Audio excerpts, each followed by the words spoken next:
Dans une grotte sombre, le son strident d'une pioche frappant la pierre résonne. Un jeune homme aux cheveux blancs s'arrête en remarquant des gouttelettes bleues lumineuses s'échappant d'une fissure au plafond. Ses yeux s'écarquillent d'excitation. Il a enfin trouvé sa cible. Il positionne soigneusement une bouteille pour à recueillir le liquide qui tombe, identifiant la substance brillante comme de l'encre. Le jeune homme remercie le petit chat noir sur son épaule. Nero, reconnaissant que la découverte n'a été possible que grâce à lui, il regarde vers la lumière à la sortie de la grotte, pensant que s'il rapporte cette encre, le corps des pionniers pourrait enfin l'accepter. Soulagé, il sort de la grotte et se tient sur une terre désolée et grise, regardant vers une immense métropole radieuse au loin. À l'intérieur de cette ville lumineuse, une foule acclame l'arrivée de guerriers d'élite connus sous le nom de coloristes qui marchent fièrement avec leurs couleurs de cheveux éclatantes. Deux citoyens admirent les guerriers, discutant de la manière dont l'équipe a réussi à abattre une autre créature géante. Ils savent que tant que ces héros seront là, la ville étincelante restera en sécurité. Cependant, la scène se déplace vers le plus sombre et sinistre quartier des ombres. Une file de personnes attend devant un bâtiment où un panneau d'affichage annonce l'examen d'entrée pour le corps des pionniers de rang C, précisant que toute personne possédant une couleur est la bienvenue. Soudain, le jeune homme aux cheveux blancs est violemment jeté dehors, s'écrasant sur le sol. Deux examinateurs le regardent de haut. L'un de crie que cet endroit n'est pas pour des gens comme lui. Le jeune homme se relève frustré en tendant la bouteille d'encre bleue. Il exige de savoir quel est problème, insistant sur le fait que l'encre prouve ses qualifications. L'examinateur pointe un doigt accusateur vers le garçon et lui expose la dure réalité. Il est rejeté parce qu'il est incolore. Il explique que dans ce monde, les rôles sont décidés à la naissance et se moque du garçon qui ne connaît pas sa place. L'examinateur aux cheveux roux déchaîne une vague d'énergie rouge, traitant le jeune homme de maudit incolore.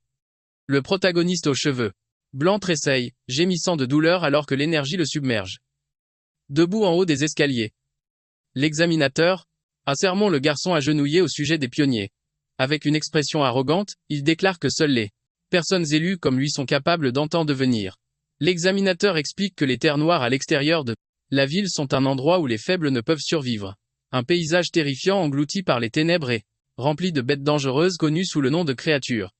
Il glorifie les pionniers qui risquent leur vie pour explorer, collecter des ressources et combattre ces monstres pour l'humanité, gagnant ainsi le titre de héros. Revenant au présent, l'examinateur regarde froidement le protagoniste, affirmant que pour une personne incolore, accomplir de telles choses est impossible. Il insulte le garçon, lui disant de rester à sa place et de se contenter de tâches subalternes. Il lance une dernière menace, avertissant le garçon qu'il mourra le revient. Et claque la porte. Laissé seul, le protagoniste baisse les yeux alors qu'un léger bruit provient de sa poitrine. Nero, le chat noir, sort sa tête de la veste du garçon. Le protagoniste caresse doucement le chat, disant qu'ils peuvent simplement essayer ailleurs, car il est habitué à ce genre de rejet. Malgré l'humiliation, il esquisse un sourire déterminé et promet à Nero qu'il deviendra le plus grand coloriste de tous les temps. Il remet rapidement le chat dans ses vêtements, craignant que quelqu'un ne le voie. Le protagoniste marche dans les rues industrielles se demandant où aller ensuite. Alors qu'il marche abattu, il espère trouver un endroit qui les acceptera, ignorant qu'il est observé par un homme aux cheveux verts. Plus tard, le protagoniste se tient sur une place, animé consultant son carnet. Il rit violemment un autre lieu dans un carnet rempli de noms barrés, réalisant qu'il a été rejeté partout. Il soupire, épuisé et vaincu, résigné. Il s'approche d'un bâtiment avec une enseigne indiquant « Atelier de Marie » marmonnant qu'il n'y peut rien. Il ouvre la porte et appelle la propriétaire. À l'intérieur, une fille aux cheveux blancs et avec des lunettes de protection remonte ses lunettes et l'accueille avec un sourire. Et joyeux. Marie remarque l'expression sombre du protagoniste et devine qu'il a encore échoué à un examen. Alors que Neo saute sur la table, elle salue chaleureusement le chat. Elle essaie de remonter le moral du protagoniste, insistant sur le fait que les examinateurs sont aveugles à son talent. Cependant, il reste découragé, demandant « À quoi sert sa force si personne n'accepte une personne incolore ?» Marie rétorque que ses compétences sont prouvées par le fait qu'il rapporte avec succès des ressources des dangereuses terres noires. Le protagoniste retirement que sa survie n'est possible que parce que Néroïde. Changeant de sujet, il pose la bouteille d'encre bleue sur la table et lui demande si elle peut l'acheter. Marie est ravie et accepte de bien le payer. Elle verse le liquide bleu dans un système de tuyauterie, se plaignant que les prix de l'encre grimpaient en flèche à cause des pénuries. Le protagoniste note que cette pénurie est la raison pour laquelle les gens réclament plus de pionniers. Une vue des machines montre que leur gagne-pain dépend de ces fluides colorés. Le protagoniste soupire, frustré qu'aucun corps ne veuille l'embaucher. Marie lui demande s'il a réfléchi à sa suggestion précédente. Alors qu'il hésite, disant que l'endroit qu'elle a mentionné semble un peu, Marie plaque brusquement un morceau de papier sur la table, criant qu'il doit tout essayer. Le prospectus révèle un avis de recrutement pour le corps des pionniers de l'aube de rang S, indiquant que le test d'entrée est ouvert à tous et basé strictement sur les compétences. Le protagoniste fixe le bi. Un papier sous le choc. Il admet qu'il a toujours hésité à postuler au prestigieux corps de rang S, supposant qu'il échouerait. Il se demande si un endroit comme celui-là reconnaîtrait vraiment ses compétences. Marie l'encourage à tenter sa chance, répétant que si c'est vraiment basé sur les compétences, il pourrait enfin obtenir la reconnaissance qu'il mérite. Elle sourit, lui rappelant qu'il voulait être un coloriste depuis longtemps. Un flashback montre un jeune protagoniste solitaire sous la pluie, serrant Nero dans ses bras, révélant qu'il nourrit ce rêve depuis son enfance. Marie l'assure elle le soutiendra toujours. Rassuré par sa confiance, le protagoniste sourit et décide qu'il ne peut plus hésiter. Il saisit fermement le prospectus de recrutement. Avec une détermination renouvelée, il fait au revoir à Marie et quitte la pliée. Marchant dans les ruelles calmes du quartier des ombres, le protagoniste serre le prospectus, pensant qu'il doit se préparer minutieusement pour l'examen. Soudain, il s'arrête alors que Nero réagit à une présence derrière eux. Une voix demande nonchalamment ce qui ne va pas et maintenant une baguette en bois surmontée d'un orbe vert brillant sort de l'ombre. L'homme aux cheveux verts, qui l'espionnait pointe sa baguette directement sur le protagoniste. Un viseur magique se verrouillant sur son dos. Sans hésitation, il tire une lame d'énergie verte. Le protagoniste se retourne choqué mais il est trop lent. L'explosion d'énergie le frappe violemment, le faisant hurler d'agonie. Alors qu'il s'effondre, l'homme aux cheveux verts et son assistant se tiennent au-dessus de lui. L'agresseur se moque de lui, notant que bien qu'il ait esquivé un coup mortel, il sera bientôt mort de toute façon. Encens est incapable de bouger, le protagoniste gît sur le trottoir, tandis que l'agresseur remarque froidement que personne ne se soucie de la mort d'une personne incolore. Le protagoniste appelle faiblement son chat. Voyant le visage terrifié de Nero sortir de ses vêtements, le garçon utilise ses dernières forces pour exhorter le chat à s'enfuir. La scène se déplace vers une zone industrielle, marquée d'un avertissement pour un site d'élimination des déchets d'encre. Le protagoniste gémit en reprenant conscience pour voir l'homme aux cheveux verts lui sourire de haut. L'homme le tient par le col, le suspendant au-dessus d'une immense cuve de boue noire. Il se moque du protagoniste disant qu'il n'a pas de chance d'être jeté dedans encore vivant. L'agresseur explique que la fosse contient des déchets d'encre, un mélange mortel qui dissout tout ce qu'il touche, garantissant qu'aucun corps ne subsistera. Terrifié, le protagoniste se débat et exige de savoir qui est cet homme et pourquoi il a été attaqué. L'homme aux cheveux verts révèle que lui et son partenaire ont été choqués plus tôt en l'espionnant. Un flashback montre que pendant qu'il observait, il ne s'intéressait pas au garçon mais à la créature cachée dans sa veste. L'homme explique qu'une créature dotée de l'intelligence nécessaire pour suivre un humain est une découverte incroyable. Il qualifie Nero de véritable rareté tout, en resserrant sa prise sur la gorge du protagoniste.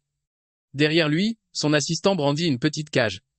À l'intérieur, Nero est piégé, et pleure tandis que le protagoniste regarde avec horreur, réalisant que son compagnon a été capturé.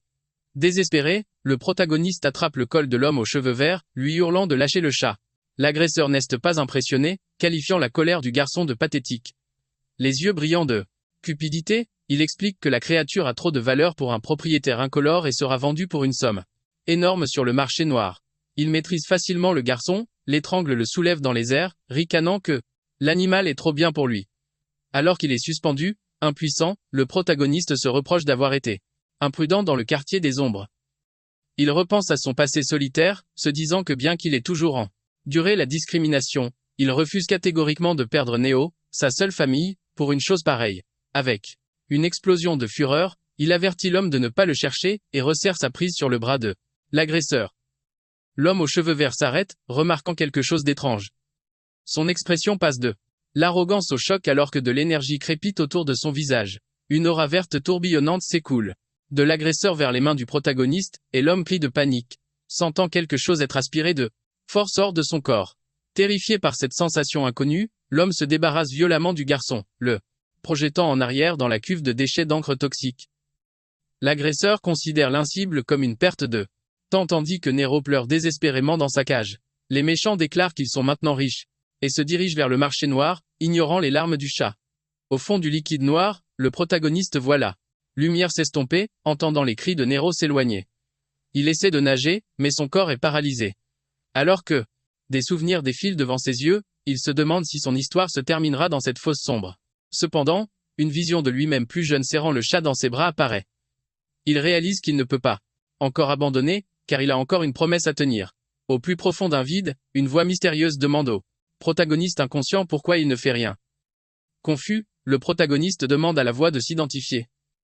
Un grand texte clignote devant lui, lui ordonnant de l'accepter. Un torrent de pensées s'abat sur lui, l'exhortant à sauver Néo et à accepter sa vraie couleur. Le visage du protagoniste est obscurci par l'ombre alors que la voix exige qu'il reprenne son pouvoir. Une main sort d'un tourbillon de liquide noir.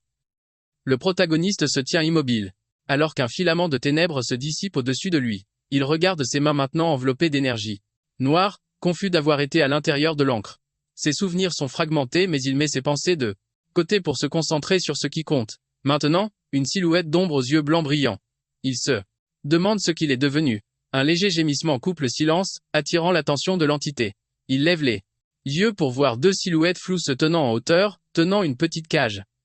À l'intérieur, Néo crie. La vue de son compagnon ramène le protagoniste à la réalité, et il affirme qu'il doit sauver Nero. Il tend une main de ténèbres vers les hommes. Soudain, un geyser massif d'énergie noire jaillit des profondeurs. L'homme aux cheveux verts et son assistant reculent de terreur en hurlant. Ils regardent dans la fosse d'élimination et sont choqués de voir que la mare d'encre mortelle a disparu, ne laissant qu'une seule silhouette sombre debout au fond. L'entité, émanant une aura sinistre, commence à marcher vers eux. L'homme aux cheveux verts tremble de peur, les yeux écarquillés d'incrédulité. Alors qu'une griffe d'ombre gigantesque descend sur eux, il balbutie en se demandant si cet être terrifiant est une créature. Les suites de l'explosion laissent une scène de dévastation totale dans le quartier. Des ombres. Un homme âgé affolé crie sur un policier, insistant sur le fait qu'il a vu une petite main surgir de nulle part, provoquant une éruption massive d'énergie sombre qui a dévasté toute la zone. Alors que la poussière retombe, des secouristes emportent les corps inconscients de l'agresseur aux cheveux verts et de son assistant. Un nouveau groupe de personnes arrivées observe les victimes. Un homme aux cheveux rouges et une femme aux cheveux bleus regardent les hommes blessés, notant que ces pionniers de Rambé ont complètement perdu leur couleur. La femme aux cheveux bleus est perplexe, incapable de comprendre ce qui pourrait drainer la couleur d'une personne. Mais son compagnon suggère qu'ils se concentrent sur leur mission. L'homme aux cheveux roux déclare qu'ils sont venus à cause de rapports faisant état de l'apparition d'une grande créature dans la ville. Le policier sur place est stupéfait de réaliser qu'il parle à un coloriste de Orang. Il demande nerveusement pourquoi des individus aussi d'élite se trouvent dans le quartier des ombres et la femme aux cheveux bleus explique poliment qu'ils sont là pour enquêter. L'homme aux cheveux roux demande à voir le site de l'impact et le policier intimidé lui ouvre la voie. Les deux enquêteurs se tiennent devant le cratère massif. L'homme aux cheveux roux inspecte les débris et remarque des taches sombres, tandis que sa partenaire confirme qu'il y a des traces d'une créature. Elle souligne qu'il est très inhabituel qu'une créature apparaisse soudainement à l'intérieur de la ville, surtout en périphérie, expliquant que l'on ne trouve généralement que de petits animaux à l'intérieur des murs de la ville. Regardant dans la fosse profonde, l'homme aux cheveux roux se demande s'ils ont affaire à une nouvelle variante de monstre. Il a l'air blasé mais sérieux, réalisant que traquer cette entité unique sera problématique car elle ne correspond pas aux schémas habituels. La scène se déplace vers un paysage désolé où les décombres s'entassent. Dans l'obscurité, un Chamoucaïl étendu dans l'ombre gémit de douleur. Il sent une langue râpeuse et se réveille pour trouver Nero en train de lui lécher cheveux. Submergé par le soulagement, Kai serre immédiatement Nero dans ses bras. Fou de joie que le chat soit en sécurité. Cependant, la douleur physique le rattrape et il grimace. K s'assoit. Confus et essaie de reconstituer ce qui s'est passé. Il se souvient des salauds qui l'ont attaqué et jeté dans la cuve, se rappelant être tombé dans le liquide noir toxique et avoir coulé. Ses yeux s'écarquillent de choc alors qu'il réalise qu'il a survécu. Il lève les mains incrédules, se demandant si l'impossible s'est produit. Il touche sa tête, et sent quelque chose de différent. Ses cheveux, autrefois blancs, sont maintenant d'un noir de jais. Kai agrippe ses nouveaux cheveux noirs, regardant droit devant lui avec une confusion totale, incapable de comprendre comment il est encore en vie ou pourquoi son apparence a radicalement changé. Debout dans l'obscurité la plus totale, Kai regarde autour de lui en se demandant pourquoi il ne peut rien voir. Il appelle désespérément son compagnon, demandant à Nero de l'aide. En réponse, le chat noir bondit dans les airs et tourne rapidement, émettant une lueur blanche aveuglante qui illumine la zone. La lumière soudaine révèle une scène terrifiante. Il se trouve dans une caverne profonde, entouré des seins de créatures sombres et monstrueuses. K regarde choqué, balbutiant alors qu'il essaie de comprendre où ils sont. Il réalise avec horreur qu'ils sont dans les terres noires, une terre désolée bien loin de la ville. Il se souvient que cette zone, la forêt noire, est si mortelle que seuls les pionniers de Rambé sont autorisés à y entrer. Réalisant que les monstres grouillent vers eux, Kai panique. Il crie à Nero de le suivre et s'enfuit immédiatement. Le chat lumineux vole à ses côtés, éclairant le chemin tandis que Kai court pour sa vie. Il esquive de justesse un serpent d'ombre massif s'exclamant que la situation est incroyablement dangereuse. Malgré le danger, Kai remercie Ner pour la lumière alors qu'il traverse la forêt sombre à toute vitesse. Il grimpe sur des falaises rocheuses pour échapper aux bêtes qui les poursuivent, et Kai suit la lumière de Nero alors qu'il saute dans une profonde chute verticale pour mettre de la distance entre eux et la horde. Alors qu'il court, l'expression de Kai passe de la peur à la confusion, en remarquant quelque chose d'étrange dans sa condition physique. Il regarde sa poitrine rayonne une énergie sombre et réalise que son corps se sent incroyablement bien. Il note avec surprise que même après avoir couru si longtemps, il n'est pas du tout fatigué. Il saute par-dessus un large gouffre, avec une facilité incroyable, réalisant qu'il se déplace plus vite et avec plus d'agilité que jamais. Il atterrit fermement, stupéfait de réaliser que son corps déborde d'une nouvelle énergie mystérieuse. Nero sent le danger en premier, ses oreilles se dressant alors qu'il remarque une menace approcher. Une créature d'ombre féroce, semblable à un loup, se jette sur Kai, le prenant par surprise. Kai réalise trop tard que sa posture défensive est faible et qu'il ne peut pas bloquer l'attaque. Certain qu'il est sur le point de mourir, il ferme les yeux et se prépare à la morsure. Les dents du monstre se referment violemment sur le bras de Kai, mais au lieu de déchirer la peau, un bruit de craquement sec retentit. Les dents de la bête se brisent complètement à l'impact, laissant la créature confuse. Kai ouvre les yeux, stupéfait de se retrouver en vie. Le loup d'ombre, maintenant édenté et terrifié, Jimmy, et se retire dans les buissons. Kai inspecte son bras et réalise qu'il est complètement indemne, sans une égratignure. Il regarde ses mains incrédules, pensant qu'un coup pareil aurait dû être fatal. Ses yeux s'écarquillent alors qu'il comprend enfin que cette résistance est le pouvoir de la couleur qu'il cherchait. Soudain, deux lourdes secousses ébranlent le sol, attirant l'attention de Kai et de Nero. Une silhouette massive commence à s'élever des ténèbres, les dominant de sa hauteur. Un monstre géant à un œil escalade la crête, brillant d'une énergie menaçante. Kai lève les yeux avec horreur, identifiant la bête comme un cyclope. Alors que le monstre lève un bras massif pour l'écraser, Kai se demande pourquoi un prédateur qui vit habituellement au plus profond de la forêt noire se trouve si loin. Le cyclope abat son poing sur le sol avec une force explosive faisant glapir Nero, alors que des débris volent de toutes parts. Kai survit à l'impact, assis au milieu des décombres. Il admet que le coup était puissant, mais un sourire confiant se dessine sur son visage alors qu'il réalise qu'il a une chance de gagner. Des souvenirs de son passé d'enfant solitaire confronté au rejet et battu traversent son esprit. Il reconnaît qu'il a enfin obtenu le pouvoir dont il a toujours rêvé, et décide que les choses seront différentes. Désormais, de l'énergie crépite autour de son bras alors qu'il serre le poing, résolu à ne plus avoir besoin de s'enfuir. Car reste sur ses positions, serrant le poing alors qu'il décide qu'il en a fini de fuir. Les souvenirs de ses luttes passées inondent son esprit. Il se concentre sur cette étrange et puissante sensation qui monte en lui et soudain son corps est englouti par les ombres. Il se transforme en un être d'énergie sombre pure avec des yeux blancs brillants. Le cyclope rugit furieusement étend sa main géante pour écraser la petite silhouette.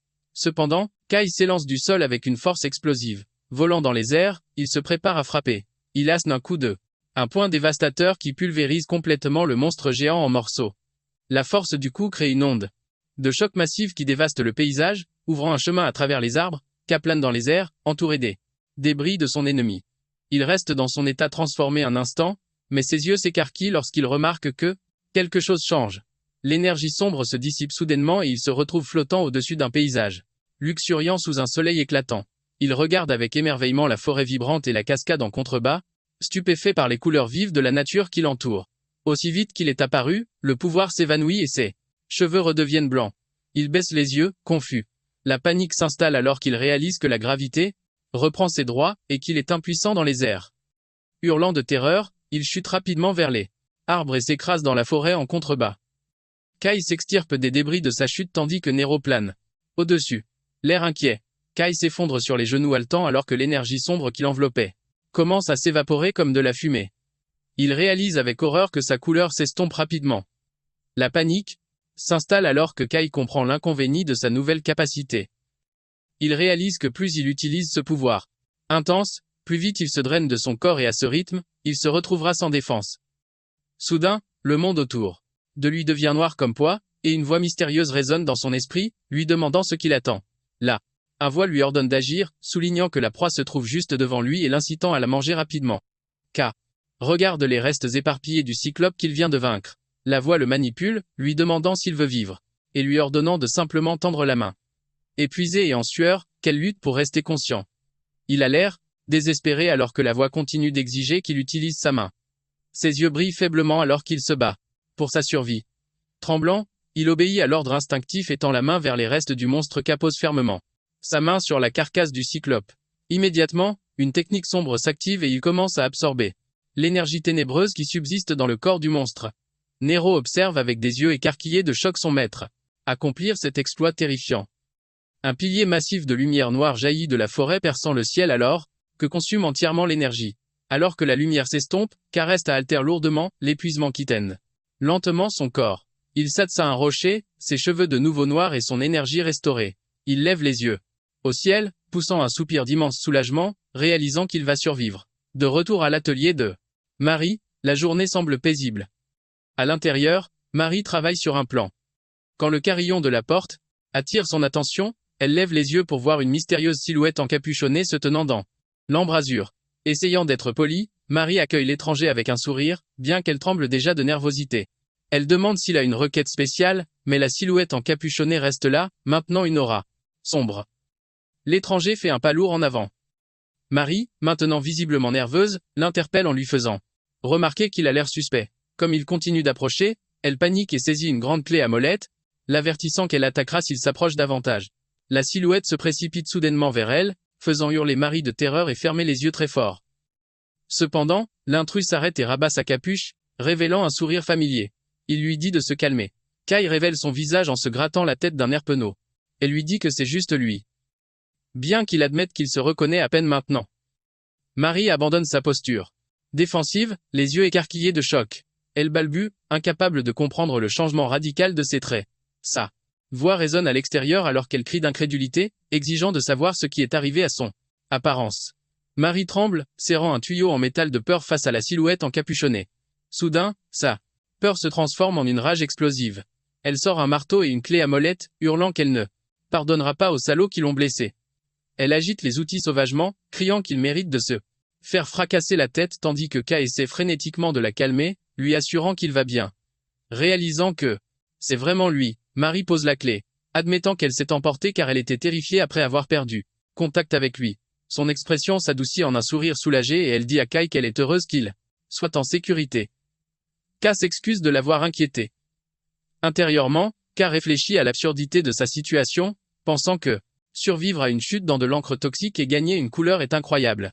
Il exprime une inquiétude à Marie, notant que sa nouvelle couleur est le noir qui est associé au monstre et se demande si les gens le verront d'un mauvais œil. Cependant, il écarte rapidement cette inquiétude, décidant que ce qui compte, c'est qu'il a enfin la chance de devenir un coloriste. Il déclare qu'il ira directement à l'examen d'entrée du corps des pionniers et remercie Marie pour son aide. K demande alors timidement s'il peut emprunter des vêtements, promettant de les rendre. Marie a l'air exaspérée, soupirant et demandant combien de fois il va la supplier. Cependant, elle sourit chaleureusement, lui disant de considérer cela comme un investissement dans un futur coloriste. Elle saisit soudainement la main de Kai et l'entraîne, lui disant de la suivre. Kai a l'air surpris alors qu'elle annonce joyeusement qu'elle a les articles parfaits pour lui. La scène change pour une grande foule d'aspirants pionniers, montant les escaliers d'un bâtiment massif ressemblant à un colisée. À l'intérieur, des centaines de participants se rassemblent sur le sol, marqué de grandes plateformes carrées blanches, se préparant pour l'examen. Parmi la foule, un groupe de 3 hommes discute nerveusement. Un homme aux cheveux bleus avec le numéro 183 sur sa poitrine essaie de calmer son ami anxieux. L'ami aux cheveux rosards exprime son incrédulité d'être arrivé jusqu'ici, se préparant à passer le test pour le prestigieux corps des pionniers de l'Aube. Ce groupe de rang essaie, connu pour ses exploits dans l'exploration des dangereuses terres noires composées de coloristes talentueux, considérés comme l'espoir de la cité radieuse. Cependant, les candidats sont inquiets car de nombreux rivaux impuissants se sont rassemblés. Le groupe remarque une femme aux longs cheveux turquoise qui serait la fille d'une célèbre famille de couleurs se tenant à côté d'un homme portant un bonnet. Il repère également d'autres étoiles montantes comme un garçon aux cheveux roses et lunettes et un homme avec un masque à gaz. Malgré ses concurrents, le groupe s'accorde à dire qu'une personne attire le plus l'attention. Il regarde en direction d'un jeune homme aux cheveux verts en désordre aux yeux féroces. C'est Gaé, l'épée de Gaé, et les gens pensent qu'il est certain de et réussir.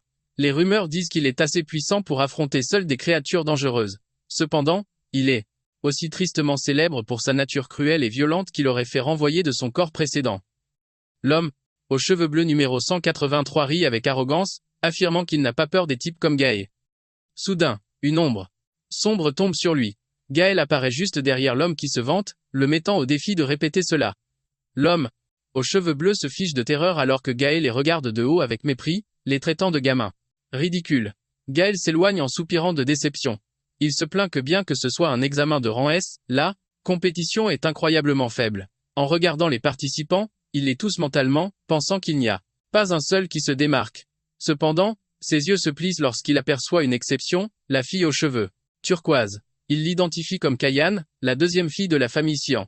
Gaë sourit, admettant qu'elle est au moins assez décente pour être remarquée. Alors qu'il tend la main vers la foule dans son imagination, il se demande avec impatience comment ils réagiront tous au test à venir. Un haut-parleur mécanique crépite, demandant l'attention des candidats. Gaë et Ellie tournent la tête vers la scène alors que la voix déclare que l'examen d'entrée du corps des pionniers de l'Aube commence officiellement. Un homme aux cheveux blonds vifs et aux yeux jaunes se tient sur le podium, annonçant que le test commence maintenant. La foule réalisant que l'examinateur est un célèbre coloriste du corps des pionniers de l'Aube. Les candidats chuchotent avec enthousiasme, le reconnaissant comme un héros qui a grandement contribué à une récente chasse aux créatures. Ils réalisent que si un coloriste d'élite comme lui s'est présenté, le corps doit être sérieux au sujet de ce recrutement. Les candidats sentent une présence écrasante émaner de lui. Notant que les membres du corps de rang sont à un autre niveau, l'examinateur regarde la foule et leur souhaite la bienvenue. Il remercie tout le monde d'avoir postulé, reconnaissant qu'ils ont tous leurs propres objectifs, que ce soit l'argent, le pouvoir, l'honneur ou le devoir. Cependant, il déclare froidement qu'aucune de ces raisons n'a d'importance. Les yeux brillants, l'examinateur explique qu'en fin de compte, seule la compétence permet à une personne de réaliser quoi que ce soit. Il déclare qu'il recherche des candidats extrêmement forts capables de s'aventurer dans les terres noires pour reconquérir le territoire humain. Il leur dit de regarder autour d'eux, affirmant que les gens médiocres ne sont pas nécessaires et qu'ils vont commencer immédiatement. Il désigne les plateformes carrées au sol annonçant que le premier test sera un tournoi. Il explique que la capacité de combat est la compétence la plus importante pour un pionnier, car le monde de la cité est un endroit brutal où seuls les plus aptes survivent. Il serre le poing et ordonne aux candidats de prouver leur capacité. Il explique que ceux qui passeront le premier tour seront décidés par les résultats du tournoi et leur ordonne de monter sur scène lorsque leur numéro est appelé. L'examinateur appelle le numéro 126 et le numéro 286. Gaë numéro 126 secondes avance avec une expression sérieuse. La foule murmure, qualifiant Gaë de poids lourd et exprimant sa pitié pour celui qui doit l'affronter sitôt. Gaël cependant esquisse un sourire malicieux pensant qu'il a de la chance de s'amuser un peu dès le début car il mourrait des nuits. Ses yeux se plissent avec une excitation prédatrice alors qu'il se demande comment il devrait jouer avec son adversaire. Gaël remarque quelqu'un s'approcher de la scène, demandant ce que lui veut ce type effrayant qui marche vers lui. En face de Gaël se tient une silhouette, entièrement cachée dans une cape en lambeaux portant le numéro 286. Gaël l'analyse pensant que la posture de la silhouette encapuchonnée semble maladroite et faible. Gaël empoigne la garde de son arme, décidant que parler il n'a plus d'importance. Il tire son épée avec un son sec, déclarant qu'il en a marre de rester silencieux. Libérant son pouvoir, il balance sa lame, créant d'énormes traînées d'énergie et verte, décidant de ne pas se retenir. Les spectateurs regardent avec admiration, reconnaissant la technique signature de l'épée de Gaël. Alors que des épées vertes brillantes se matérialisent dans l'air autour de lui. La foule le loue comme un génie pour sa maîtrise d'une escrime aussi avancée à son âge. Gaël fixe intensément son adversaire, mettant au défi la silhouette encapuchonnée d'essayer de bloquer son attaque. Avec une explosion de vitesse, Gaël frappe le sol pour prendre de l'élan, menaçant de déchiqueter son adversaire s'il ne se défend pas. Il charge en avant avec une force incroyable, s'entourant d'un tourbillon d'énergie. La silhouette encapuchonnée reste complètement immobile et silencieuse, impassible face à l'attaque imminente. Alors que Gaël descend des airs, abattant sa lame avec un cri, la silhouette encapuchonnée s'avance simplement, et lui assène un crochet du gauche dévastateur au visage. L'impact est si puissant que Gaël est projeté en arrière à travers l'arène. Les candidats arrogants de tout à leur cri de terreur devant ce spectacle incroyable. Gaël s'écrase violemment contre le mur de l'arène, créant une immense toile d'araignée de fissures. Il s'affaisse, inconscient et vaincu en un seul coup, laissant la foule se demander comment une telle chose est même possible. La silhouette encapuchonnée qui se révèle être Kai, se frotte le poignet et baisse les yeux, admettant que ce mouvement soudain l'a surpris lui-même. Sa capuche est tombée en arrière, révélant ses cheveux noirs en désordre. Il réfléchit à l'accélération soudaine et au chaos du moment. Soudain, un spectateur pointe un doigt tremblant vers Kai, hurlant d'incrédulité. Il ne pointe pas la victoire mais la couleur de l'énergie de qu'est le noir. L'examinateur blond observe avec une expression sérieuse, notant intérieurement que le noir est la même couleur que possèdent les créatures. Même à l'air stupéfaite, se demandant s'il est même possible pour un humain de posséder cette couleur. Kai se tient seul au centre de l'arène, inconscient de la gravité de la situation. Autre se demande si le pouvoir de vaincre l'épée de Gaë en un coup vient de cette mystérieuse énergie noire qui regarde nerveusement la foule choquée, confus par leur réaction, et se demande innocemment s'il a fait une erreur. Le tournoi se poursuit avec des combats intenses. Dans un match, un candidat terrifié lance des pierres acérées mais qui charge en avant, les évitant facilement. Il réduit la distance instantanément et assène un coup de poing puissant en voyant le magicien voler. L'annonceur le déclare vainqueur. La série de victoires de Kai continue, alors qu'il domine, projetant violemment un autre adversaire et en assommant un troisième. En hauteur, l'examinateur blond observe avec intérêt, déclarant que Kai est le candidat qui se démarque. Il note avec enthousiasme que Kai est le tout premier porteur de noir et insiste sur le fait qu'ils doivent le recruter immédiatement avant que les rumeurs ne se propagent. Soudain, des pas lourds s'approchent et une voix remarque nonchalamment que la journée semble difficile. L'examinateur blond se retourne surpris pour voir l'homme aux cheveux rouges et la femme aux cheveux bleus du site de l'explosion. L'examinateur demande pourquoi le chef d'équipe Red est là, mais l'homme agite la main prétendant qu'ils ne font que passer. Ils discutent brièvement de l'enquête sur l'incite de la grande créature. Le chef Red soupire. Admettant qu'il n'y a eu aucun progrès, il demande alors s'il y a des candidats valables. L'examinateur mentionne la jeune dame de la famille Tian est un candidat extrêmement unique. Soudain, les yeux du chef Red s'écarquillent alors qu'il sent quelque chose. Il regarde dans l'arène et aperçoit Kai, remarquant immédiatement l'énergie noire. Tandis que l'examinateur fait l'éloge de Kai, le chef Red fixe silencieusement le garçon. La femme aux cheveux bleus murmure à son chef demandant si ce gamin est lié à leur enquête. Le chef Red confirme que c'est probablement lui. Intérieurement, le chef Red conclut qu'une nouvelle couleur apparaissant juste après l'incite dans le district de l'ombre est une coïncidence trop grande pour être ignorée. Il décide de garder un œil attentif sur K pour le moment. Ignorant qu'il est observé, K regarde son poing serré, fumant d'énergie sombre. Il est ravi de son incroyable pouvoir, réalisant que devenir un pionnier est enfin possible. Cependant, il se souvient du lourd tribut physique que la transformation a exigé et se met en garde d'être prudent. Il sait que s'il abuse de ce pouvoir et perd sa couleur en plein combat, il sera sans défense. Une vague massive d'énergie glaciale jaillit de l'arène créant mur de glace. Ellie Kayan se tient calmement au milieu de la brume froide. L'annonceur déclare le numéro 17. Vainqueur, révélant qu'elle a enfermé son adversaire dans un bloc de glace solide. Les spectateurs, y compris K, regardent avec admiration comment que la couleur de la famille Saiyan est toujours impressionnante. Tandis que Ellie descend les escaliers, Kala se demandant comment quiconque pourrait vaincre une magie aussi écrasante. Soudain, Ellie s'arrête en passant devant Kai, le fixant directement d'un regard perçant et curieux. Ses yeux bleus se plissent avec méfiance alors qu'elle l'examine attentivement. Sans un mot, elle se tourne et continue de marcher, laissant Kai perplexe. L'annonceur dit que le premier examen est terminé. L'examinateur blond se tient sur le podium et remercie tout le monde pour leur travail acharné. Il explique que comme ils sont en retard, ils passeront directement au test suivant.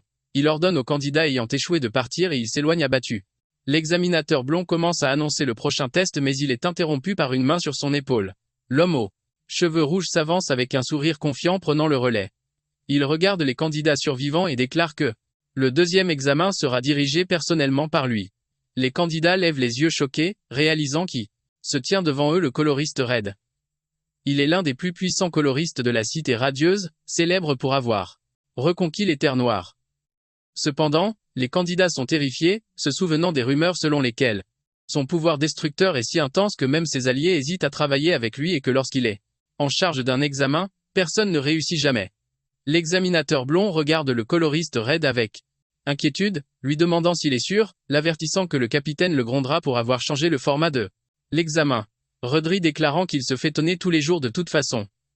Il annonce que le test est simple et dit à la foule de simplement endurer alors que son corps s'embrasse de flammes massives.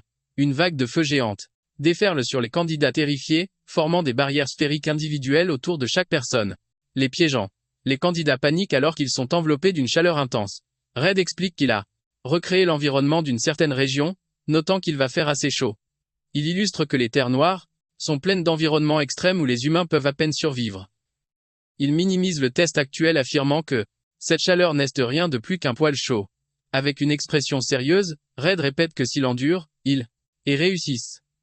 Cependant, ses yeux se plissent froidement alors qu'il ajoute que quiconque est incapable de supporter cette chaleur n'a jamais eu la qualification pour devenir un pionnier. À l'intérieur des sphères de feu, les candidats souffrent. Un homme réalise qu'il ne peut pas égratigner la barrière tandis que d'autres crient à l'agonie. Il se demande avec terreur, quel genre d'endroit infernal les terres noires doivent être si cela est considéré comme léger. Observant de côté, l'examinateur blond note que malgré les rumeurs, les compétences de Red ne se sont pas émoussées. Il s'émerveille devant le contrôle incroyable de Red, observant comment il a instantanément couvert tant de personnes. Il reconnaît que cette puissance est ce que l'on attend de quelqu'un au sommet.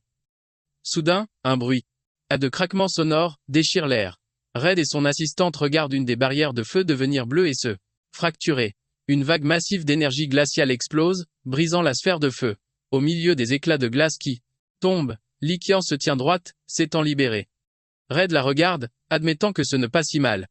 Il songe que bien que le pouvoir de la famille qui en soit un contre-naturel au feu, sa propre puissance est généralement assez forte pour surmonter cet avantage.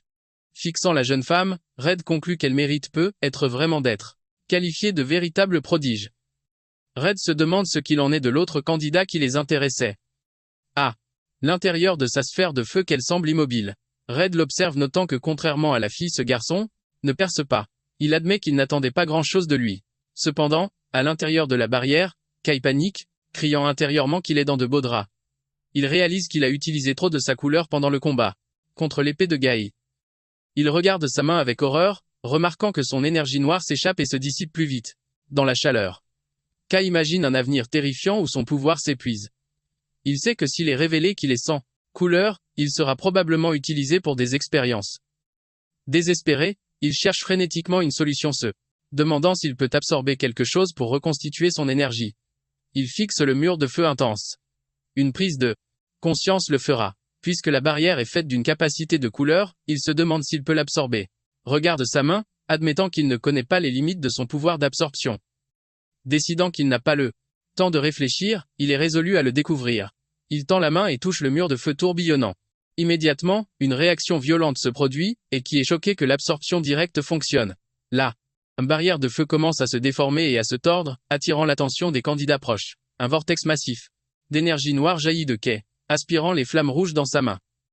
Depuis le podium, Red et l'examinateur blond regardent stupéfaits et incapables de comprendre ce qu'ils voient. Red se met à transpirer nerveusement, forçant un sourire en remarquant qu'il trouvait un vrai psychopathe. Dans l'arène, C se tient au milieu de l'énergie, qui se dissipe, paraissant terrifiant de puissance avec une aura rouge et noire tourbillonnant autour de ses mains. La reine entière plonge dans un silence pesant. Cependant, intérieurement, K panique à nouveau. Il force un sourire. En pensant que ce n'était pas censé se produire, il réalise avec regret qu'il s'est bien trop fait remarquer par accident. Ellie Caillan reste figée, se demandant si elle hallucine en fixant le jeune homme enveloppé d'énergie sombre. Elle regarde K et se demande si le noir est une couleur qu'un humain peut posséder, reconnaissant que c'est quelque chose d'inédit. Un sentiment d'anxiété l'envahit alors qu'elle le regarde. Des souvenirs de la pression d'être la meilleure lui traversent l'esprit. Elle est forcée d'admettre que K est indéniablement fort. Elle réalise que même avec toute sa puissance, elle ne pourrait pas garantir une victoire. Alors que K s'éloigne, Ie pense qu'il y a quelque chose chez lui, qui ne peut être expliqué par la seule force.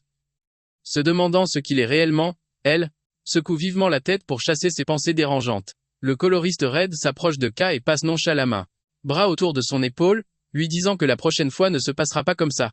Red sourit, remarquant que la capacité noire d'aspirer tout était dingue et qu'il ne peut retenir sa curiosité. Il emmène K à l'écart, suggérant une conversation privée pour protéger l'intimité de K tout en satisfaisant ses propres questions. K, transpirant nerveusement, demande où en est l'examen. Red l'assure qu'avec un tel niveau de puissance il est évidemment reçu. K est abasourdi, réalisant qu'attirer autant l'attention a joué en sa faveur. Il est submergé par l'émotion pensant qu'il a enfin réalisé son rêve de devenir un pionnier. Soudain l'examinateur blanc crie sur Red. Pour avoir agi de sa propre initiative. Red Henry demandant à son collègue de fermer les yeux pour cette fois. L'examinateur soupire et annonce que malgré l'interruption, l'examen va continuer. Il précise que le numéro 17, Ellie, est reçu car elle a brisé la barrière mais que les autres candidats subiront un test supplémentaire. Ellie ignore l'annonce. Son regard fixé sur le tunnel sombre ou en manèque. La scène change pour un décor industriel. Red se tient à l'extérieur d'une voiture avec K. Pendant que l'enquêtrice aux cheveux bleus est assise au volant, Red lui dit d'attendre. Qui regarde autour de lui et son expression se transforme en pur choc. Il contemple un vaste paysage de décombres et de destruction, réalisant avec horreur que Red l'a ramené à l'endroit exact où il est tombé dans les sions. Déchets d'encre. Le coloriste Red observe les ruines dévastées, remarquant que c'est un site de. Il explique qu'un incident majeur s'est produit ici, ce qui fait se figer. Red raconte que pour la première fois dans l'histoire, 2 pionniers ont été retrouvés complètement vidés. Il ajoute que des témoins oculaires ont vu une créature massive sur les lieux. Red se tourna brusquement vers Kai, soulignant le timing suspect. Il note que peu après l'apparition de Transulo, cette créature, Kai est apparue comme la première personne à posséder la couleur noire, qualifiant cela de coïncidence. Les yeux brillants, Red analyse le pouvoir de Kai, le décrivant comme une capacité qui absorbe les autres couleurs. Kai transpire nerveusement alors que Red le fixe, déclarant que c'est une capacité complètement inconnue. Intérieurement, Kanik, réalisant que Red soupçonnait le lien depuis le début. Il se demande frénétiquement s'il peut fuir, mais en regardant l'aura écrasante de l'homme, il réalise qu'il est impossible d'échapper à un héros. Soudain, Red rit, brisant la tension. Il agite la main, admettant qu'il ne faisait que tester Kai, mais se plaint que la réaction honnête de Kai a gâché tout le plaisir. Kai le regarde avec confusion. Red précise que si son travail officiel est d'enquêter sur l'incide, il est personnellement plus intéressé par la capacité unique de Kai. Red explique que les pouvoirs de couleur ne peuvent normalement pas du tout se mélanger.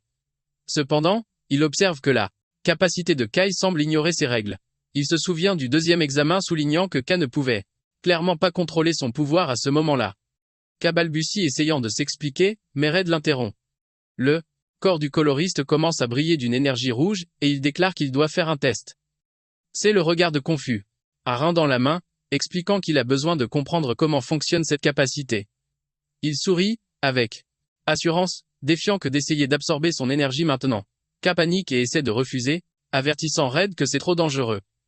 Red simplement, disant au débutant qu'il est bien trop tôt pour s'inquiéter pour quelqu'un de son niveau.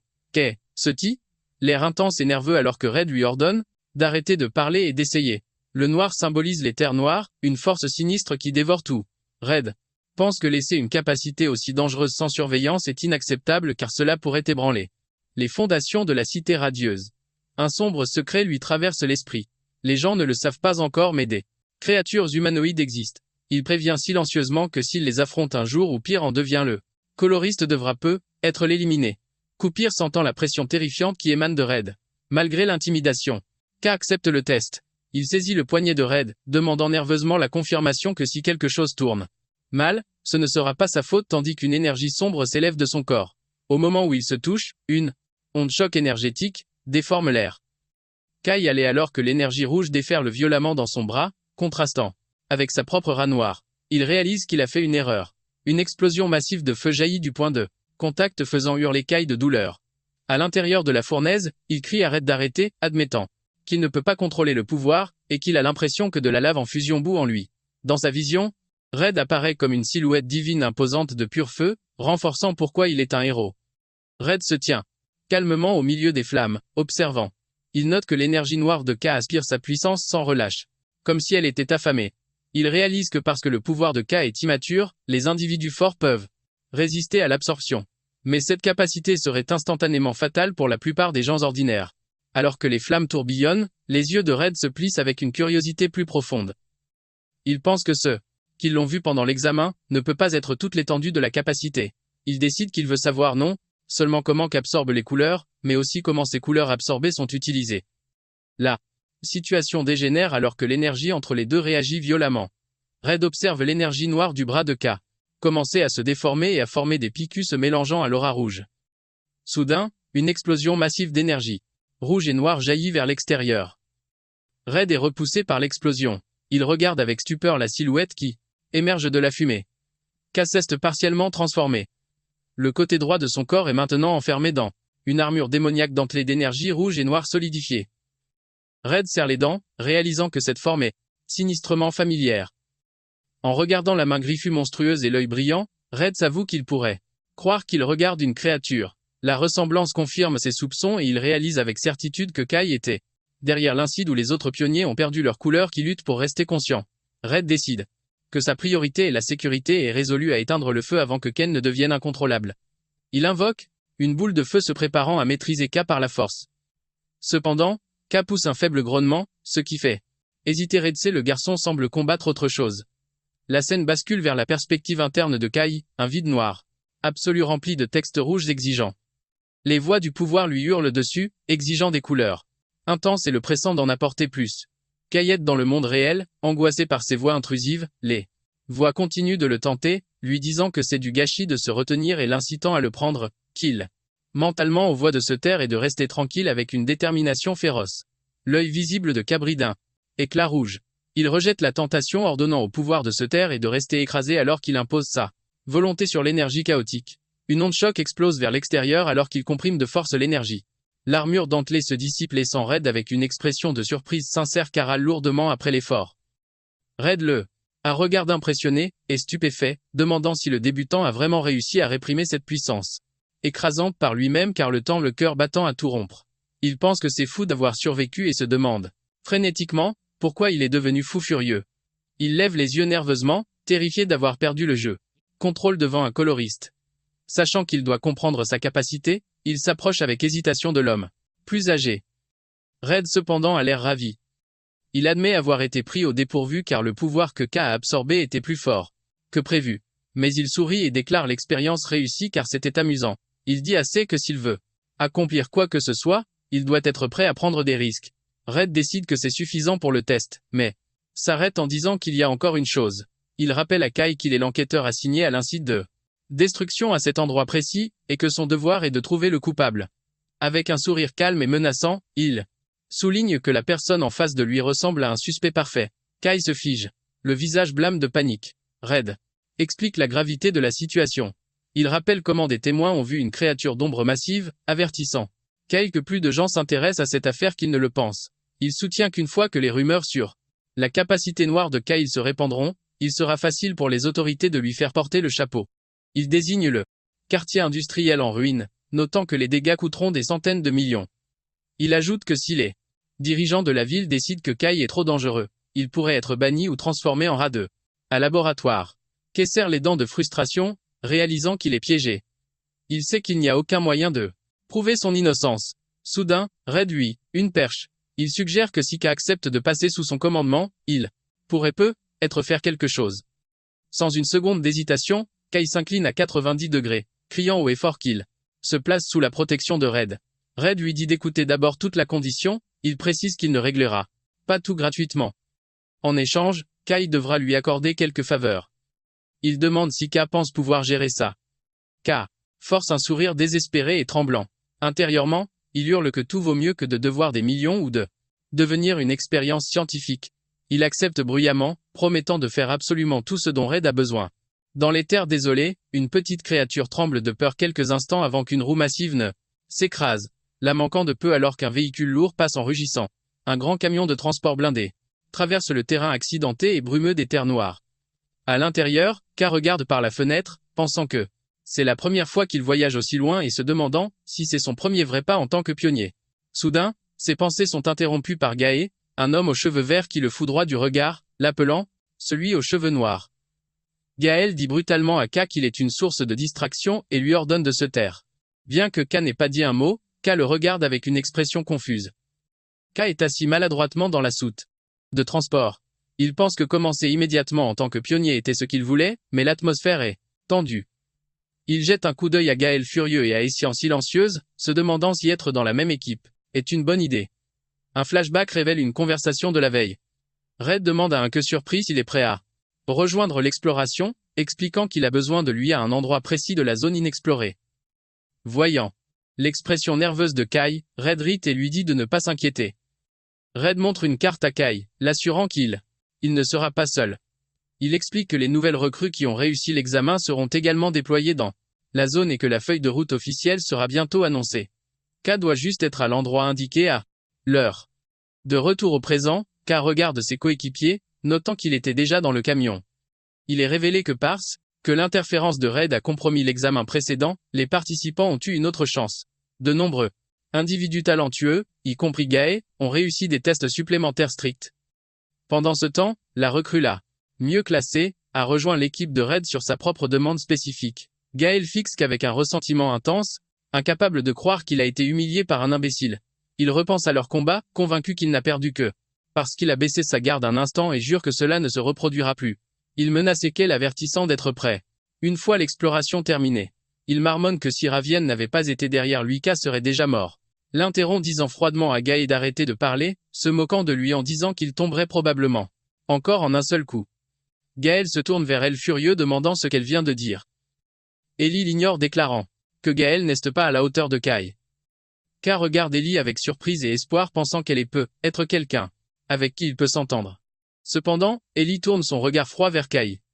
Le déroutant, en mentionnant un prétendu accord passé entre eux, elle le foudroie du regard, déclarant que le perdant doit se taire et suivre les ordres, laissant Kai perplexe, se tient maladroitement entre les deux pionniers hostiles, sentant la pression. Il soupire, réalisant que la dynamique d'équipe sera difficile à gérer. La scène change alors que le véhicule de transport traverse les eaux sombres des terres désolées en direction d'une installation lointaine. Le véhicule arrive à un quai de chargement animé où des ouvriers déplacent des fournitures. Le groupe débarque.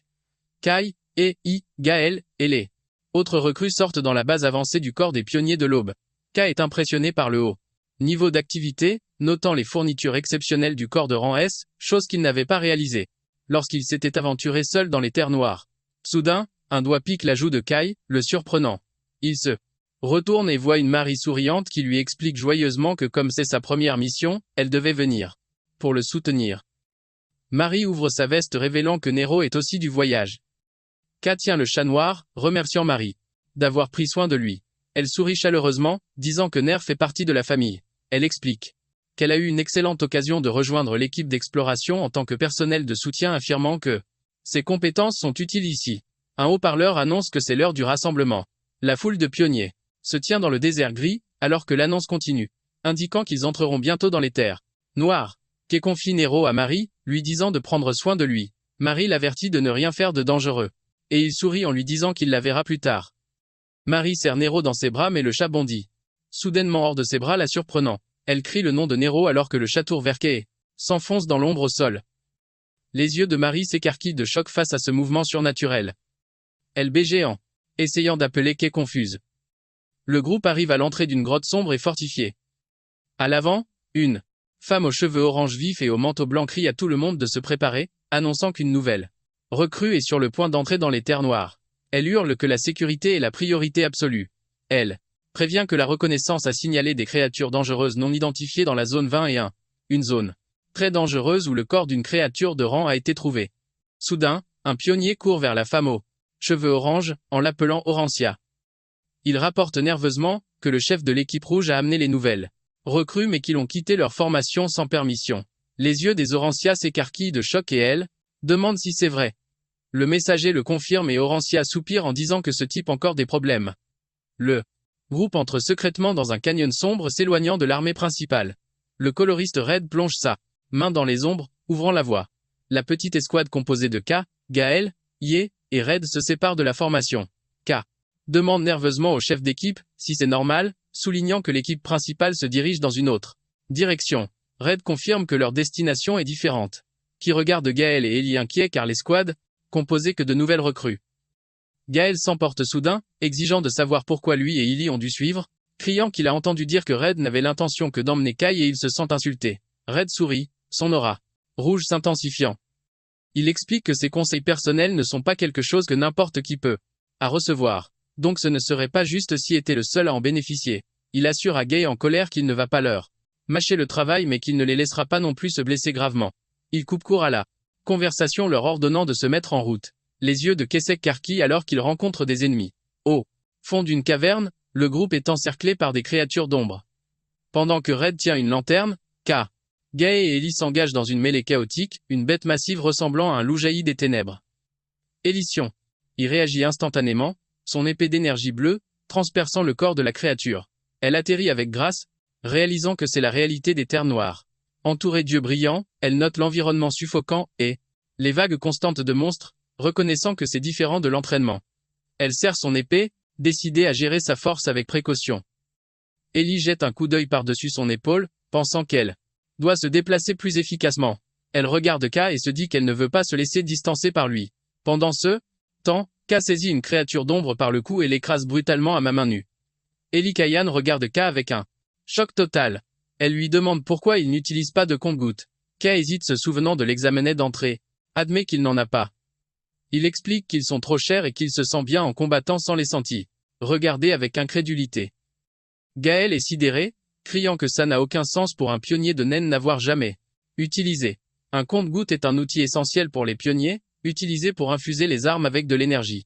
De couleur, pour combattre les créatures. Pour chasser correctement ces monstres, il faut les colorer en utilisant un compte-gouttes. Le groupe regarde Kay debout au-dessus des ennemis vaincus, et il se demande comment il a réussi à les vaincre à main sans l'outil essentiel. La main de Gaël tremble alors qu'il serre sa propre arme, réalisant l'écart entre leurs capacités. Il se souvient de l'humiliation de l'examen, réalisant qu'il n'a même pas pu égratigner quelqu'un qui n'utilisait pas de compte-gouttes. Gaël grince des dents de frustration. Il lance un regard furieux au dos de Kay, se jurant qu'il l'écrasera de ses propres mains un jour. Alors qu'il s'enfonce plus profondément, dans la grotte, Red ouvre la voie avec une lanterne tandis que Gaël suit bouillonnant de colère. Red jette un regard en arrière à son escade avec un sourire narquois pensant que ce n'est pas mal de voir deux génies être motivés par une recrue. Il sourit croyant que les choses ne vont faire que devenir plus intéressantes. Il exhorte joyeusement le groupe à faire un petit effort de plus leur disant qu'ils y sont presque et suggérant qu'ils finissent rapidement pour faire la fête. Après la bataille contre les bêtes d'ombre, les carcasses des créatures ressemblant à des logistes éparpillés, le coloriste Red annonce une pause de 10 minutes. Bien qu'il laisse le groupe Gaël Kay, elle que la vraie mission n'a pas encore commencé. Gaël soupire se plaignant d'avoir utilisé une quantité importante de son énergie de couleur. Il sort une petite bouteille de liquide vert brillant alors que Gaël boit qu'elle identifie comme de l'encre personnelle.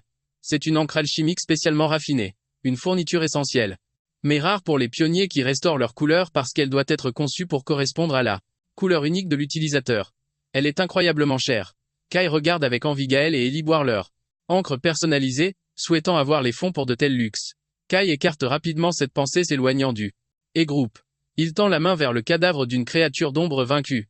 Un tourbillon massif d'énergie sombre jaillit de son corps alors que Kay active sa capacité absorbant l'ombre directement dans sa main. L'énergie noire s'écoule en lui. Kay serre le poing, son énergie entièrement restaurée et annonce que sa récupération est complète. Il se retourne vers ses coéquipiers qui le regardent avec horreur et incrédulité. Ellie demande, avec hésitation, s'il est sûr que ça va, bat leur inquiétude d'un geste, expliquant qu'il l'a fait plusieurs. Et 8 fois. Gaël crie incrédule que Kay vient d'absorber un monstre sans sourciller. Avant qu'il ne puisse continuer, Red les interrompt, déclarant que la pause est terminée. Le groupe s'enfonce plus profondément dans le canyon jusqu'à ce que Red annonce qu'ils sont arrivés. L'équipe voit un dos tourbillonnant massif d'énergie noire pure bloquant leur chemin. Kay regarde fixement, marmonnant que ça ressemble à un rideau noir. Red sourit à l'expression stupéfaite de Kay. Révèle que cette barrière sombre est la raison spécifique pour laquelle il a amené Kay. Pour le démontrer, Red invoque une boule d'énergie rouge et déchaîne un puissant rayon sur le dos noir. L'attaque frappe la surface, mais, au lieu de la percer, l'énergie est instantanément avalée par les ténèbres. Red explique que si quelqu'un essaie de forcer la barrière, elle absorbe le pouvoir et devient plus résistante. Il note que c'est très similaire à la propre capacité de Kay. C'est pourquoi il avait l'intuition que C serait le seul capable de l'effacer. Red pointe vers le mur sombre, révélant que le chemin vers les ruines se trouve à l'intérieur. Il annonce qu'à l'intérieur de ces ruines, se cache leur véritable objectif, le fragment de Stella, les yeux de Karki de choc. Les autres recrues sont confuses. Gaël demande ce qu'est Stella et Ellie admit qu'elle n'a jamais entendu parler. Red leur assure que cela existe, et que la cité brillante cherche désespérément à le trouver. Il pointe un doigt vers Kay lui ordonnant de se débarrasser du rideau. Kay s'avance vers l'imposant mur de ténèbres. En le touchant, sa capacité d'absorption s'active, et l'énergie noire de la barrière commence à s'écouler violemment dans sa main. Un vortex massif se forme, alors que le dôme géant est aspiré dans Kay. Red, Gaï et Ellie regardent l'obstacle se faire dévorer. Red regarde, avec un sourire émerveillé, ravi que sa théorie soit correcte. Alors que la barrière disparaît, il dit à Kay que son pouvoir sera extrêmement utile. Cependant, Ken n'a pas l'air heureux, transpirant et tremblant alors qu'il lutte pour contenir l'énorme quantité d'énergie qu'il vient d'absorber. Soudain, le sol tremble violemment. Gars et Ellie paniquent alors que les secousses s'intensifient, réalisant que le bruit fort va certainement attirer des hordes de créatures mortelles. Le grondement sourd causé par l'action de Kerzon dans le canyon. Soudain, une horde de monstres noirs ressemblant à des loups émerge des falaises. Le groupe se retrouve encerclé. Ellie et Gaël dégainent, tandis que Redrick une si grande foule se soit rassemblée pour les accueillir. Red ordonne au reste de l'équipe de s'occuper des créatures pendant que K se concentre sur le retrait du rideau. Avec une expression froide, le chef d'équipe ordonne à son escadre d'éliminer chaque monstre. Gaël passe à l'action. Gaël se déplace à une vitesse incroyable, tranchant les créatures d'ombre avec des attaques infusées de vent. Ellie déchaîne son pouvoir, invoquant d'énormes pics de glace du sol qui empaient plusieurs ennemis. Alors que les deux recrues s'affrontent, férocement, Red les observe. Il note qu'il était prêt à intervenir, mais que ce n'est pas nécessaire. Il invoque sang, effort des orbes d'énergie rouge et tire des rayons qui transpercent les bêtes restantes. Red pense que bien qu'ils soient de nouvelles recrues, leur niveau de compétence est assez élevé. Pendant ce temps, C continue d'absorber la barrière massive transpirant abondamment. Red sourit, pensant comme il est agréable que ses subordonnés fassent le gros du travail. Pendant que Red monte la garde, Kai lutte avec l'énergie volatile agenouillée sur le sol. Il remarque que le pouvoir du rideau lui semble étrangement similaire au sien, se demandant si c'est parce qu'il partage le même attribut noir. Il réalise le danger. S'il perd sa concentration, l'énergie massive du rideau inversera le flux et volera sa couleur à la place. K grince des dents, refusant d'être maîtrisé et déclare qu'il est le plus fort. Avec un dernier effort, l'absorption est terminée. Il se tient au bord du chemin, haletant lourdement et confirme qu'il a tout absorbé. Il regarde ce qui était caché derrière la barrière et est choqué de voir un immense gouffre noir sans fond visible. Il se demande si cet abîme terrifiant est l'entrée des ruines. Ayant terminé sa tâche, il se retourne et appelle le chef d'équipe, rapportant que le rideau a été retiré avec succès. La barrière retirée, Red félicite Qui pour son bon travail. Il appelle le reste de l'équipe, annonçant que le rideau est tombé et leur ordonnant de finir le nettoyage. Soudain, l'expression de Red se change en pur choc alors qu'il sent un danger immédiat. Se déplaçant à une vitesse fulgurante, il se précipite en avant et attrape de force Ie et Gae, les tirant en arrière. Un instant plus tard, une énorme tranche d'énergie invisible déchire l'air, creusant de profondes entailles dans le sol où il se tenait. L'attaque est dévastatrice, déchiquetant les monstres d'ombre restants. Des débris pleuvent alors que Red, Ellie et Gae atterrissent en toute sécurité sur une pente plus élevée. Gae regarde avec horreur, réalisant qu'il aurait été tué sur le coup sans l'intervention de Red. Red a l'air sombre, soupirant que le manque de résistance plutôt était dû au fait que quelque chose d'autre effrayait les monstres. Il se souvient d'un rapport indiquant qu'une entité dangereuse rôdait à proximité. À travers la poussière, une silhouette apparaît, marchant vers eux traînant une épée massive. Red remarque qu'ils n'ont plus le temps de plaisanter. L'attaquant entre dans la lumière. C'est un homme aux cheveux en épi, blanc d'un côté et noir de l'autre. La moitié de son visage, il est consumé par une excroissance sombre ressemblant à un masque et il porte une collection d'armes différentes sur son. L'étranger regarde les pionniers avec une aura terrifiante. Red se tient entre son équipe et la nouvelle menace, ordonnant à Kai et aux autres d'écouter attentivement. Red fourre précipitamment une lanterne dans les mains de Kai, lui, donnant un ordre frénétique. Il dit à K et aux autres qu'ils doivent entrer immédiatement dans les ruines et trouver le fragment de Stella. K regarde le chef d'équipe avec de grands yeux anxieux. Il demande si Red s'attend à ce qu'il descende là tout seul. Red l'assure qu'avec leur capacité, ils en sont plus que capables. Cependant, Red n'attend pas leur accord. Avec une soudaine explosion de force, il pousse Ellie et Gae vers l'abîme sombre, leur criant d'arrêter de se plaindre et d'y aller. Qu'il crie le nom du chef d'équipe, paniqué alors que les trois recrues chutent dans le gouffre profond.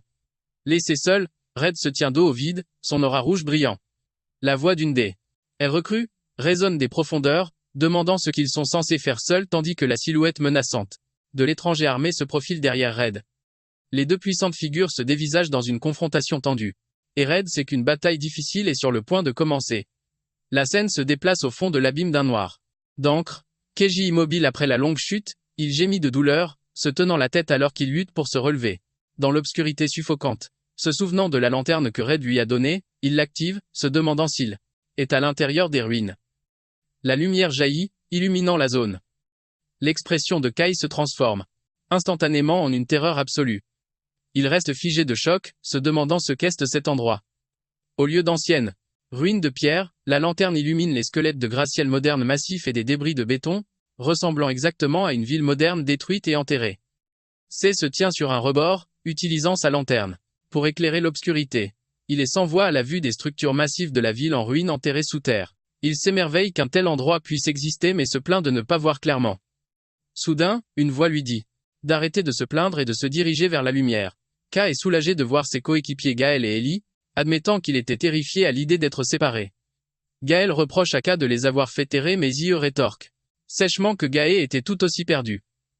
Regardant la vaste ville détruite, Gaë se demande cet endroit. Il devient anxieux, soulignant l'absurdité d'essayer de trouver un fragment de Stella dans ces ruines sans fin alors qu'ils ne savent même pas à quoi il ressemble. Kai est d'accord. Admettant qu'une recherche à l'aveugle prendrait une éternité. Dans son esprit, Kai souhaite que son compagnon Nero soit là. Comme réponse, une forme brillante apparaît, et il est choqué de voir le petit chat noir Nero à ses pieds. Kai panique, se demandant comment le chat K les a suivis. Ellie remarque l'animal et demande si c'est une créature. K a des sueurs froides, pensant qu'il a des ennuis maintenant que son animal de compagnie secret a été découvert. Cependant, il se calme rapidement, réalisant que cela pourrait être une bonne occasion de prouver la valeur du chat. Il appelle Gaël et Ellie, tenant Nero, qui est sourd avec confiance et annonce qu'il a un moyen de trouver facilement le fragment de Stella. Le groupe se rassemble pendant que K explique que la petite créature qu'il a élevée les mènera à l'objectif. Gaël crie avec colère, refusant d'y croire. Cependant, pendant que Gaë argumente, il ignore complètement. Captivé par la mignonnerie du chat qui décide de démontrer les capacités de Nero. Le chat noir mit depuis la poitrine d'Ellie puis bondit, hors de ses bras, la surprenant. En plein vol, le chat se transforme en un vortex d'énergie tourbillonnant. Une lumière aveuglante jaillit, illuminant les ruines sombres et laissant le groupe sous le choc. La boule de lumière file vers l'avant créant un chemin illuminé, et les trois pionniers la suivent. Alors qu'ils marchent, Gaël exprime son incrédulité, se demandant comment une créature peut avoir une telle intelligence et une capacité spéciale. Il exige de savoir où qu'elle a trouvé. Qu'elle ignore et interprète les mouvements du chat lumineux, disant au groupe que Nero dit que le fragment de Stella est juste là. Soudain, la créature remarque une piste et s'élance au loin. Le sillage de lumière serpente à travers la ville en ruine, et le groupe arrive à une structure massive en béton. Une entrée et de tunnels sombres se trouvent devant eux et Kai se demande à quelle profondeur ils doivent encore aller. Gaël se moque d'eux. Lui demandant s'il a peur. Kai lui lance une répartie et déclare qu'ils y vont. Ils marchent dans un couloir massif, au plafond haut avec le chat lumineux éclairant le chemin. Kai remarque que l'installation est bien plus grande que ce à quoi il s'attendait. Soudain, il remarque Nero planant devant une grande porte en métal et en conclut qu'il a dû trouver quelque chose d'important. Le silence est rompu par le son lourd d'un pied mécanique massif qui se fige alors qu'une jambe de métal géante atterrit juste devant eux. Les recrues lèvent les yeux pour voir un automate rouillé, imposant se tenant devant eux. Gaël est confus notant qu'il a l'air différent des créatures biologiques qu'il ont l'habitude de combattre. Soudain, le robot active un rayon de balayage projetant une nappe de lumière.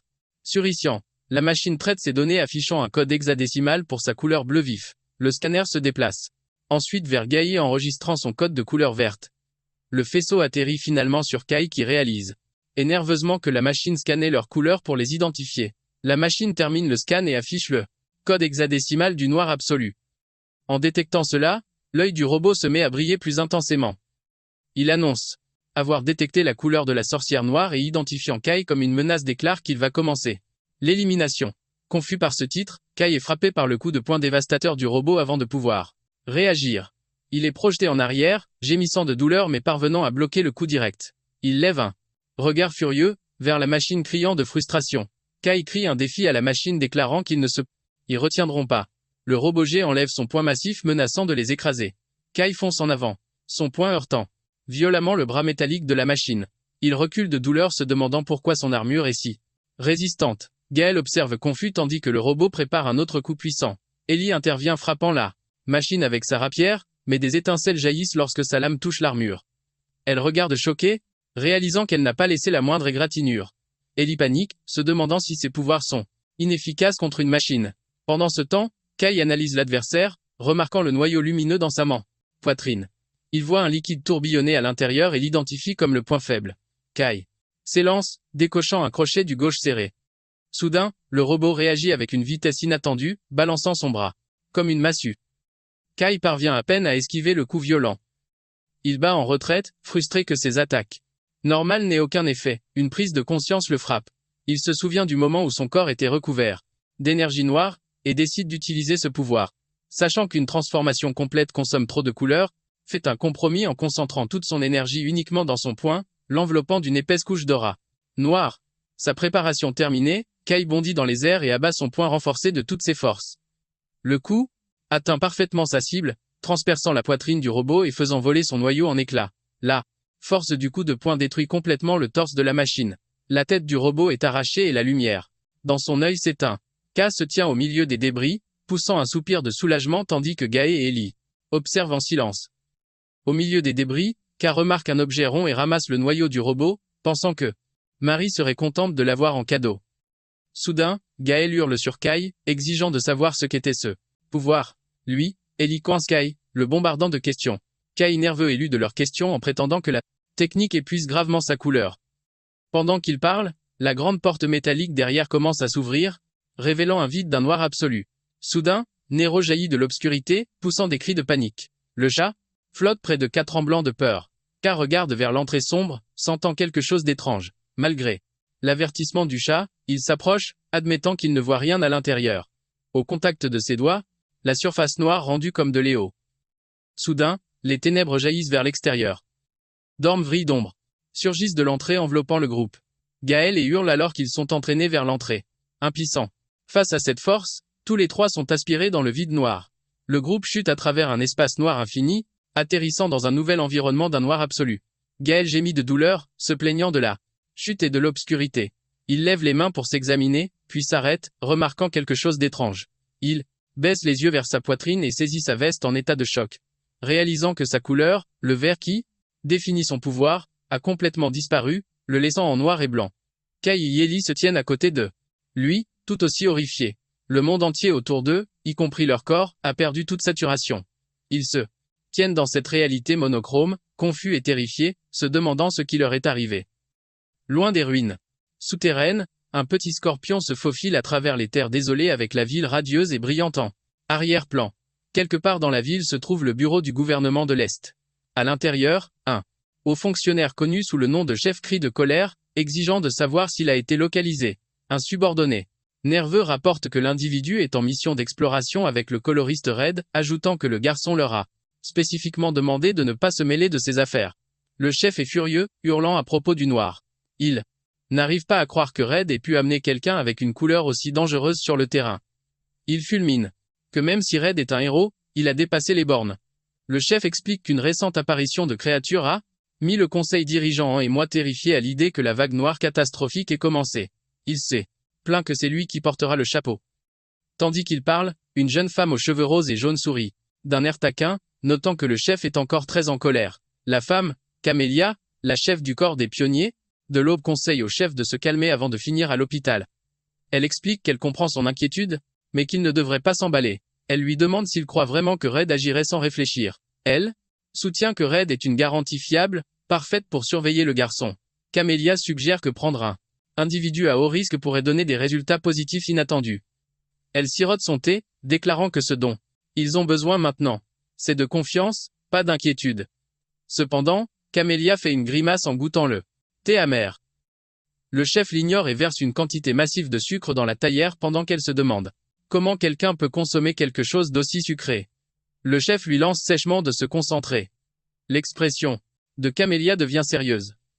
Elle reconnaît que le chef se méfie du noir car il est associé à la légendaire sorcière noire. Elle raconte que le noir symbolise la mort et la peur, faisant référence à une catastrophe historique, causée par la sorcière connue sous le nom de la première vague noire. Elle explique que l'humanité a failli périr à ce moment-là alors que le monde était enveloppé d'une brume sombre et que des créatures sont apparues, créant les terres noires. Camélia prédit qu'une autre vague est inévitable, et que leur exploration est en fin de compte une question de survie. Elle mentionne les récentes anomalies et l'apparition d'un porteur du noir. Avec un regard déterminé, elle dit aux chefs qu'ils doivent utiliser chaque de pouvoir disponible, même le noir, et l'exhorte à persuader le conseil. Le chef a l'air résigné, admettant que ce n'est pas aussi facile que ça en a l'air. Cependant, il regarde un dossier contenant une photographie de Kai et promet de faire de son mieux. Fixant l'image, le chef songe que le destin de la ville pourrait peu être tourné autour de ce seul garçon. Pendant ce temps, les trois pionniers se tiennent dans un vide d'un noir absolu, leurs corps brillant comme des silhouettes blanches. Ils sont désorientés et ne savent pas où ils sont. Gaël se tourne vers K, paniqué, le montrant du doigt, hurlant que leurs couleurs ont disparu, exigeant de savoir pourquoi Kai a toujours la sienne. K blasé répond qu'il n'a aucune idée, suggérant que c'est peut-être parce que sa couleur est le noir, assorti à l'obscurité. Soudain, Gaël se voit épuisé et Ilikayan se serre la tête, se sentant faible. Kai observe confus se demandant pourquoi lui va bien. Il réalise que c'est peut-être parce qu'il a passé sa vie en tant que personne sans couleur, donc ce n'est rien de nouveau pour lui. Gaël mentionne une sensation bizarre à l'intérieur de son corps. Il plisse les yeux et voit une faible lueur pulsante en lui comme un noyau. Soudain, des chuchotements sinistres s'abattent sur eux.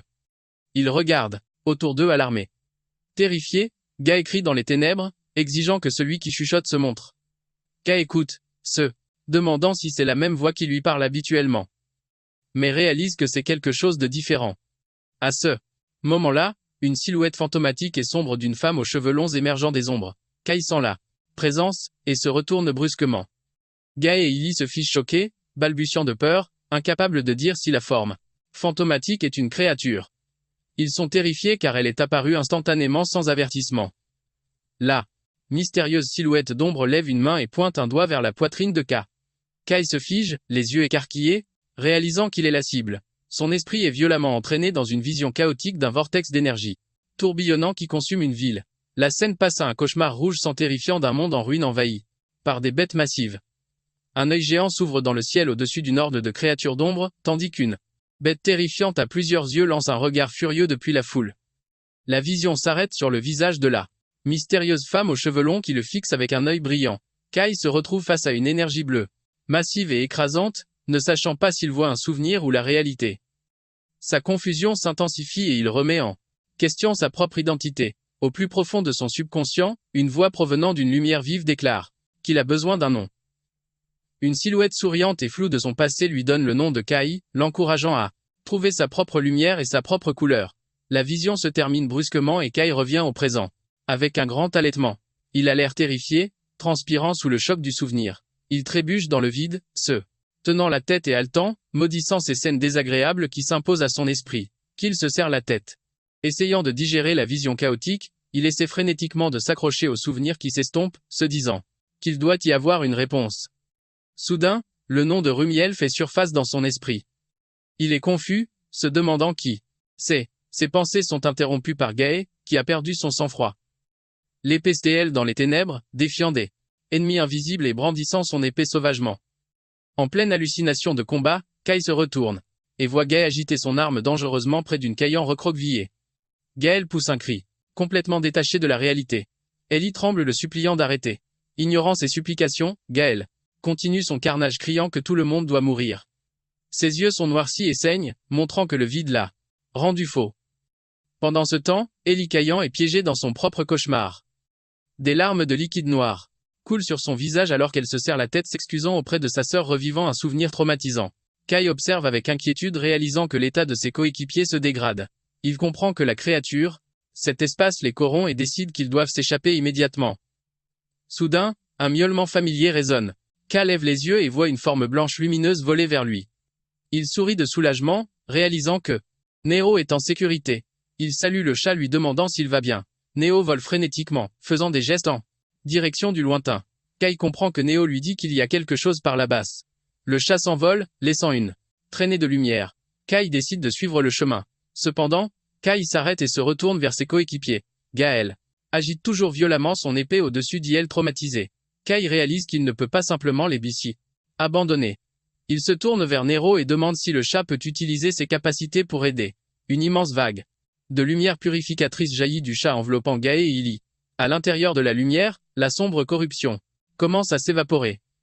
Ellie et Gaï arrêtent de crier alors que l'influence noire se dissipe. Kai observe avec satisfaction, notant que la lumière fonctionne. Ses coéquipiers étant protégés, Kai leur dit de rester là. Ils se détournent déterminés à explorer le chemin seul. Kai marche à travers le vide noir absolu suivant la traînée de lumière de Neo. Il s'énerve, se plaignant qu'il n'y a toujours rien à voir alors qu'il tourne la tête. Les chuchotements troublants reviennent. Une voix mystérieuse résonne, lui disant qu'aucune couleur ne peut l'atteindre. Qu'il a l'air agacé, pensant qu'entendre uniquement des énigmes est exaspérant. Soudain, une lumière vive comme une étoile brille au loin. L'expression de Kai change pour de l'enthousiasme et il se met à courir vers la lumière. En se rapprochant, son visage s'illumine d'émerveillement. Il se tient devant une structure lumineuse massive en forme d'étoile à 4 branches sur un monolithe de pierre, réalisant qu'il a trouvé son objectif. Kai identifie l'objet comme étant le fragment de Stella qui irradie une puissante lumière sacrée. Il note que son éclat et sa forme sont différents de ce qu'il a vu, se demandant si chaque fragment est unique.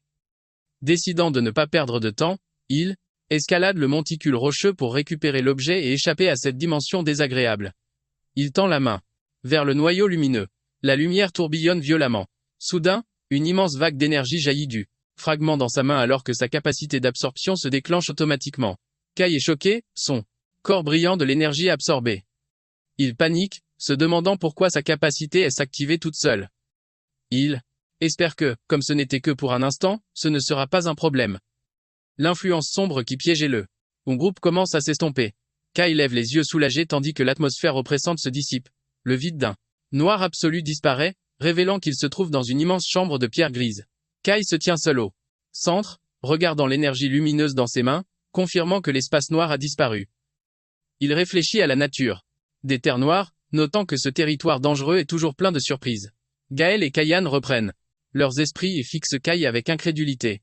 Kai leur demande s'ils vont bien, mais Gaël le pointe d'un doigt accusateur tandis que demande choqué comment il a pu rester indemne. Kai répond qu'il ne sait pas. Ils détournent leur attention vers l'objet lumineux dans sa main annonçant qu'ils ont trouvé leur cible. Ils identifient l'objet, tourbillonnant de lumière arc-en-ciel comme étant le fragment de Stella. L'équipe se rassemble pour l'inspecter. Gaël est sceptique qu'un si petit objet soit ce dont parlait le chef d'équipe Red. Ellie est émerveillée qu'une chose si petite puisse contenir autant de couleurs. À côté d'eux, Neo flotte fixant intensément l'orbe lumineux. Kai confirme qu'il n'y a pas d'effet négatif sur son corps. Cependant, Nero se rapproche, les yeux rivés sur l'énergie brillante. Soudain, le chat ouvre grand la bouche, planant au-dessus de l'artefact. Avant que quiconque puisse réagir, Nero avale le fragment de Stella d'un seul coup. Le visage de K se crispe d'horreur et de choc absolu. Gaë et Illy sont tout aussi terrifiés, hurlant sur le chat, paniqués, exigeant de savoir ce qu'il fait. D'accord, c'est la fin de l'histoire. Merci d'avoir regardé. À la prochaine,